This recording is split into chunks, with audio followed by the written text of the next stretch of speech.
যোৱা লোকসভা নিৰ্বাচনৰ পিছত অসমত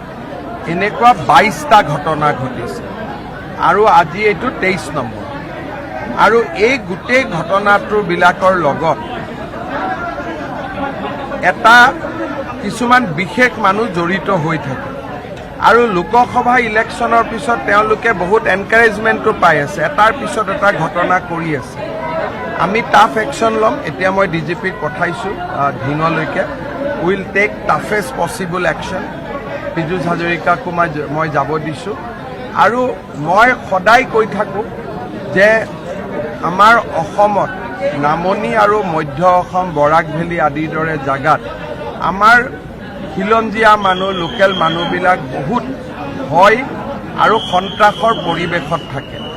অসমৰ মানুহে যিমান এই কথাবোৰ বুজিব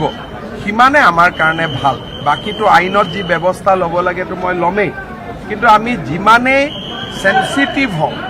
যে এই জায়গাবিলাকত কেনেকৈ আমাৰ মানুহবিলাক থাকে কিমান কষ্টত থাকে আমি যিমানেই সেন্সিটিভ হ'ম সিমানেই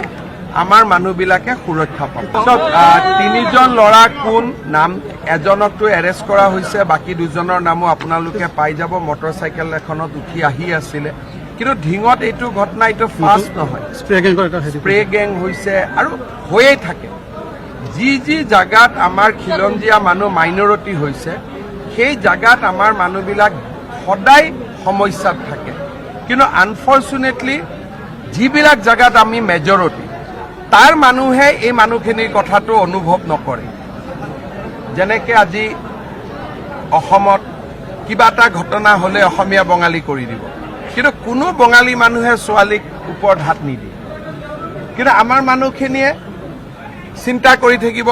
বঙালীয়ে চিন্তা কৰি থাকিব অসমীয়াই চিন্তা কৰি থাকিব মাৰোৱাৰীয়ে চিন্তা কৰি থাকিব হিন্দীভাষী কিন্তু আমাৰ শত্ৰু কোন মিত্ৰ কোন মানুহে এইটো আজিলৈকে উলিয়াব নোখোজে বা নাজানে বা মানুহে এভইড কৰে that is the biggest irony সেইটোৱে আজি আমাৰ আটাইতকৈ ডাঙৰ সমস্যা যিকোনো খবৰৰ বাবে যোগাযোগ কৰক 7099017330 অথবা 7099017990 নম্বৰত